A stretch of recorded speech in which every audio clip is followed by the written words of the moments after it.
Hey, how's it going? Welcome back to another episode of Trailblazer Reloaded. In the previous video, I used up a bunch of skilling supplies to try and get as many 99s as possible in one day, and yesterday I got 9 99s, putting the total level up to 2179. At this point, there's really two skills I haven't really started working on, which is smithing and herb lore. And herb lore is kind of just time-based. I have to wait to grow the herbs or collect from kingdom or wait till I hunt herbivore. Smithing, on the other hand, I just haven't gotten around to it yet until today. Today we are going to do it. Smithing. I think everything I do today, at least for the smithing related stuff, I'm pretty sure it's all going to be done at blast furnace because I can smelt the bars there, I can smith the bars there. I don't have to be super close to a bank for the smithing of the bars because I have the banker's note. So we're going to head on over there and let's see what we got in the bank. Wait, there's something very important I have to do before we really start getting into this. Very, very important for me. Perfect. Here's my stacks of ores and bars. If you're wondering where a lot of these came from, especially the big stacks like the coal, a lot of it came from either revs or bossing, or the Laren's chest. According to the banked XP plugin, using up the bulk of what I have banked in terms of smithing XP, that's 677k in the main game, so with 16 times multiplier, that's about 10.8 mil XP. So I am going to be a little bit short if I even use up all this. I don't know if I'm going to use the gold though. Knowing me, I probably will use it, but I don't have access to the goldsmithing gauntlets because even though the family crest quest is auto-completed for me, you claim the goldsmith gauntlets in the desert, and I can't go to the desert. Even for the family pest mini quest, which isn't auto-completed, you still have to go to the desert for that. I was about to say I'm going to hop to a blast furnace world, but I see this person running back and forth making the bars. So does the blast furnace actually work on this world? Does it work on every world then? Because there are specific dedicated blast furnace worlds. Let's see. Oh, the ores are going through. Nice. I got to figure out the rotation of how to do this because as you can see, I'm making two different kinds of bars here. I'm not meaning to. So I got to make sure there's never just iron in the blast furnace at any given time or else I'll end up with iron bars. I think I could just load this thing up with coal so I won't run out. Yeah, it's just going in and going in. And I think when I add the iron, it's going to make one inventory of the steel. I think I could do 2 inventories, and the bars should cap at 28. Oh, and that made iron. It caps at 28. Anything after that, it'll be made into iron bars instead. So this is what I'll be doing. I'll be making the steel bars, and then whenever the coal starts to run low, I'll just dump a few inventories of coal in here just to get it stocked back up to full. And then go back to putting the iron in and just making the steel bars 1 inventory of steel bars at a time. Maybe there's a way to make 2 inventories of steel. No, I don't think there would be a way, right? Because if the cap is 28, then you couldn't. See, because like if I put an iron again from here, I know it's going to make the iron bars. But if I put iron in again, I can't put iron in again. I've played Minecraft a total of like 4 times and I never know what I'm doing. And I kind of feel like that right now. I just feel so lost. I'm trying to figure out like how to do the right combinations of things. I want to see what the cap is for coal. How much coal can I put in here before it says I can't put in any more? I want to say it's like 250-ish. Oh, there we go. 254? Nice. I will say that even though most of the ores I got through some kind of PVM related activity, with the iron, I think most of the iron I actually did mine myself. I've been thinking about how weird it's going to be going back to the main game because I've gotten so used to having the banker's note, having last recall, having unlimited run, 16 times XP, all the drop rates. I haven't really thought about that all league until now. I don't know what it is about the blast furnace. Maybe I'm just thinking about like if I were to be making bars in the main game, how different this is. But yeah, it's kind of hitting me now. I am just about done using up all the iron. I'm going to make this the last inventory. And this was a bit over an hour. I was averaging almost 2 million smithing XP per hour. And I've still got about 4,000 coal left over. It's not really a big deal to be like low on coal or not have enough ores because I could buy ores from multiple different shops around the game. When I was making the steel bars, I was getting 6.7k XP drops. But with the gold, I get 9k XP drops. So it's a little bit more, except with the steel bars, I'm going to be getting more smithing XP out of them because I'll be making them into other things, whereas with the gold, you don't get more smithing XP. You can get crafting XP from the gold bars, but not smithing, and I am already 99 crafting. It's also more chill doing the gold because I don't have to worry about upkeeping the coal in there as well. Like every 10 trips, I would fill up 10 more inventories of coal, but I don't have to do that. I just go one and done, back and forth with nothing else to worry about. Oh wow, I just got 2200 total level with the 85 smithing. There's kind of a way to do 2 inventories of gold at once. You have to wait for the first inventory, and then once it goes through, then you could deposit another full inventory, and then you collect, note them, and then collect again. But I'll show you what happens if you don't wait. When I put the gold in and then immediately put in more gold, you can only do the 28. But even after you wait for the bars to go through, you won't be able to put in your second inventory. Wait a second, I just realized something. If you always leave an inventory of gold in there, then there's no waiting period. You could just go and collect it immediately. Otherwise you have to wait a few ticks, but because there's always gold already in there, yes, this is the method. This is probably what you're supposed to do, and I would have found out immediately if I'd watched the guide. But who needs a guide when you have figuring stuff out on your own for fun? Last trip right here with the gold. I've now made it up to level 87 smithing. Do I have more ores to smelt, or is it time to start smithing? Let me get the rest of the gold. It's not too much of each of these, so I'll start making stuff out of the bars. Start with the steel. I just now remembered, I completely forgot that I have Production Prodigy, which gives 25% more bars when you're smelting or smithing or doing a variety of different activities, but you don't get that effect from Blast Furnace. So if I was making the gold bars in a regular furnace, I assume I would have gotten the 25% extra. But for the steel bars or other kinds of bars, I would have to use double the coal, and then like each inventory, I have to like withdraw certain amounts. It'd be like weird to do in a regular furnace. So gold bars with Production Prodigy make in a regular furnace, but any kinds of bars that require coal, probably better off at Blast Furnace. I don't know what to make out of the steel bars. I got 99 fletching last video, so it'd be kind of pointless to make arrow tips or bolts, or especially arrow tips, because they're less XP each than using rune arrow tips instead, which you could buy. Which I just realized now I could have been making rune arrows last video instead of broad arrows, because you could buy those rune arrow tips from different shops. I don't know, I'll just make steel plate bodies. Doesn't really matter how much XP. 15k XP. I'm gonna make the left click on these to be use, so I could just do that. And then, oh yeah, I'm gonna have to put these back up here. Okay, cool. Yeah, I'll just make a bunch of steel plate bodies, and if I really need GP, it's some... Oh, crap. So I have 24 open inventory slots. Yeah, I'll just make steel bolts instead. If I really need GP, instead of selling steel plate bodies, I can simply go to revs. And I believe the steel bolts give slightly more fletching XP per bolt than if I were to make broad bolts.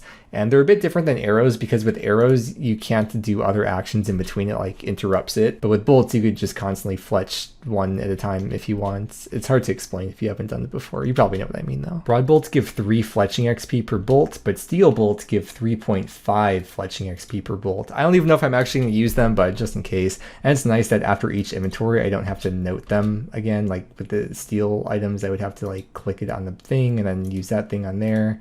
But I don't have to worry about that. So let's get smithing. Because I'm making an extra 25% stuff with Production Prodigy, you do get XP for the extra stuff that you make. So because of that, I might actually end up having enough supplies already to get me to 99. And there goes the steel bars. Maybe I should have kept a few extra just for building stuff or something, but sure, it's fine. I am close to 98 smithing, so I'm gonna have to use up a few more of these bars. What do I have? I guess I'll make mithril bolts, because I'll need some sapphire bolts E for Muspa, but like realistically, this is probably more than enough than I'll ever go through, but whatever. I had to smelt some more ores, and I think making the rune right here might give me 99 smithing. Hey.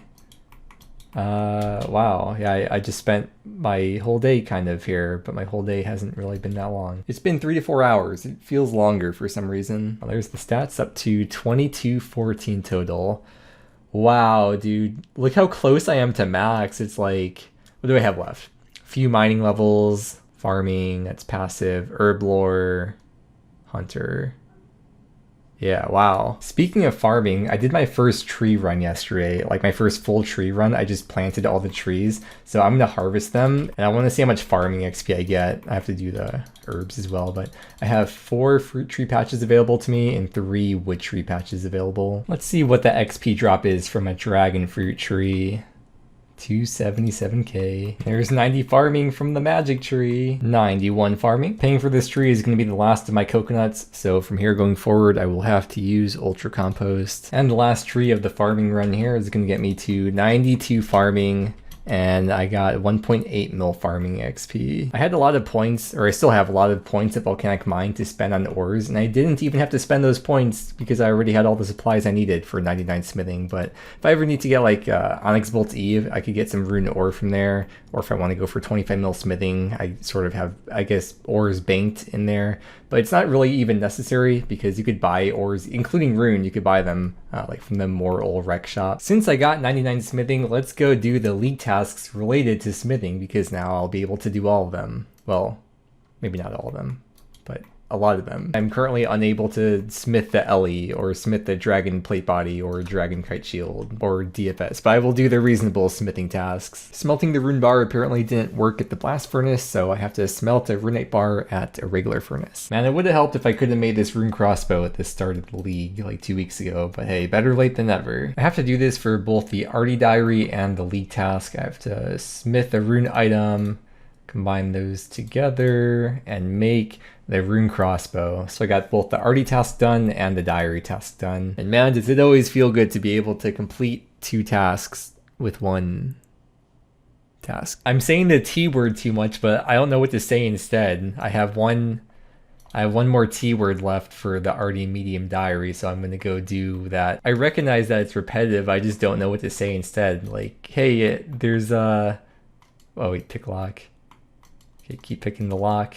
There's the Arty diary complete. Instead of saying, hey, I got this task done, I could instead say, hey, I just got 200 league points from doing that. But then if I say that every time, it's like, hey, I got 40 league points. I just got 80 league points from that. And that becomes repetitive. There's really no winning, is there? Yeah, it looks like there's nothing useful for the league that I get from this diary. Well, the XP lamp is useful. Oh, wait. I need 70, or I do have 70, kind of.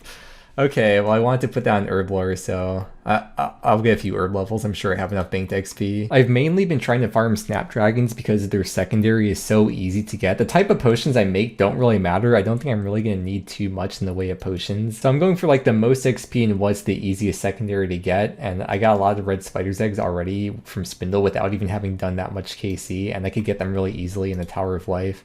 And I'm also, of course, going to get the 25% proccing extra when I clean them. And also when I make the unfinished potions. It's great. Already getting herb levels just from cleaning. It'd be interesting picking Production Prodigy, but also the Desert, because you have the guy in Narda who makes the unfinished potions for you, but you wouldn't actually want him to make the unfinished potions, because then you'd be missing out on the extra potions that you would get from making them yourself. Unless you have the Farmer's Relic, but assuming you don't have the Farmer's Relic and you're in the desert. But I know there's a league task I've seen where you have to have him make 1,000 unfinished potions, so that would suck if you're in my very specific situation of not having the Farmer's Relic and having Production Prodigy. How much XP per inventory? 38k. Wait, is this gonna be like 1 level per inventory? Oh my god.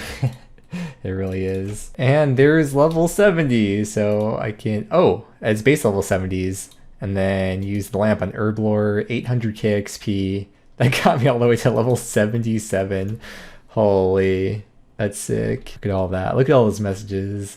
It's so fun, so satisfying. I thought there'd be more smithing related tasks that I could do, but that was really like, it was just those 2 tasks that I had to do. It was just a smelt a rune bar and then smith a rune item. So I guess I'm done with the smithing stuff for today. After I plant these herbs, I'm gonna go do a little bit of mining while I think about my life and what I want to do with it. In RuneScape. I had to hop worlds, but look at that. Bert has delivered sand to my bank. That is an amazing perk of the Arty Elite Diary. Surely after the next year of playing the league, I'll have enough buckets of sand to get me to 50 mil crafting XP. That'd save me like 5 minutes of buying it from the shops. Whoa, there's an impling right under me. Like, what are the odds of that happening? So like if I tried to click on the rock, I would have clicked on I did click on the impling instead because of my camera angle being at the perfect angle. That was like a once in a lifetime. There's my daily mining level 94. I'll keep going though for a little bit longer. I am 1,230 iron ores from the next level. I'm about to eat dinner, so I was gonna go AFK, but there's really nothing I could do that is AFKable that would help me specifically towards max. I'm gonna go kill warp tortoises or terror birds to get the warp scepter because I have to equip that for league points. But I've never actually killed them before in the main game or in the league besides just killing them for the quests. So I'm just gonna go in here and figure out what the best thing to do is. Or actually, I probably won't figure out the best thing, but I'll make it work somehow. The first room I see when I come in, there's a bunch of warp terror birds, so I'm killing them here. It's 1 out of 320 for the warp scepter in the main game, or in the league, it's gonna be 1 out of 64. Oh, I got it. I missed it by a kill. Okay, let me teleport out of here. I was 29 kills for the 1 out of 64. I can't believe I got unlucky on the drop I didn't want to get lucky on. Oh, and this warp scepter is a downgrade from the trident. It's in between trident and Ivan's staff, but all I have to do is equip it. I didn't have any other specific plans for tonight, so I'm just gonna run Apital for a little bit. Got 1367 laps. That's enough agility for tonight. Let's I'll do a farm run, then let's knock some league tasks out. I got 99 runecraft yesterday, but didn't do anything with it. I'm gonna buy the cape, but not because I care about the cape. I mean, it is a cool cape, but I don't need it right now for its cool looking purposes. I need it to get here into the Wrath altar so I can craft a Wrath rune. Have to cast a surge spell. If you don't have access to Wrath runes though, you can also cast it by doing it in Barb Assault or at the Wildy Fountain of Rune, because it gives you unlimited of any kind of rune. You could cast it on another player there. I'm thinking tomorrow I'm gonna try to complete a lot of the diaries, maybe even all of them. So I'm just gonna prepare myself today by planting this belladonna. I have never had any Addy bolts on the account, much less any like special or enchanted Addy bolts. Luckily, I made all these unfinished Addy bolts today, so I'm gonna make all these. Oh, it's so nice having production Prodigy with the rubies. Look at that, all the ruby bolt tips. Well, yeah, cutting the rubies, I get the extra rubies, and making the bolt tips, I get extra bolt tips. You can one tick make or enchant the bolts. It's pretty satisfying. Cool, I've got 1,000 ruby bolts E and 1,000 diamond bolts E, which I think that means I should be set for the league. I did a corp kill, which I don't want to explain too in depth right now in case I want to make a more dedicated video about corp in the future. But basically range damage is reduced by 50%, but the ruby bolt procs still do the full damage, so I'm very heavily dependent on hitting those 100s. The double 100, holy. Since it's my first time trying Corp in the league, there's a lot of things to try out, like different Ruinous prayers to drain Corp stats, or trying to do the 2-tick Guardian attack, which I never bothered to learn before. The full kill ended up being a bit over 4 minutes, which is crazy fast compared to the main game, but compared to people that have maybe the melee build, for example, I'm not sure how much worse range is. I don't really have a frame of reference for how Corp is supposed to go because I haven't watched other YouTubers that picked Wildy and have done Corp. I really just haven't watched much YouTube in general since the league started because I've been so busy making the daily videos. There we go, 1 KC at the Corporeal Beast. A little bit of a change of scenery. I'm at different iron rocks this time, but I wanted to get my daily mining level out of the way. You may have thought that I already got my daily mining level, but that would be incorrect because it is 1 AM. It is a new day. Right before I was going to bed, I saw that my wood trees were done growing, so I'm here to check them, and I got 93 farming. Good morning, guys. I'm about to log into old school RuneScape. There's I think there's a dentist's office outside my window right now. We got the game update this morning, and there's just a couple things I want to show. It's changes to leagues, fixes, and whatnot. Added a toggle to the Guardian Horn, which automatically summons the Guardian during combat. That's nice. I feel like there's a lot of times where I forget to summon the Guardian. Actually, I think that's really the only thing that affects me. I mean, if you do want to read this, of course, you can pause the video. I feel like I really learned a lot about the blast furnace, and I know more about it now than I ever have before. I'm sorry if I explained it weird at the time and it was kind of hard to understand. I feel like with a lot of things, you just gotta do it in order to understand it. Like, you can watch all the guides you want, but you'll never truly understand something until you just get out there and do it. So there's your motivational speech life lesson to wrap up the video. I also reached 40k points. I didn't mention that, but I'm at 41k at this point. But it is that time again, so thank you very much for watching. I hope you enjoyed, and I hope that you have a great day, and I will see you again tomorrow.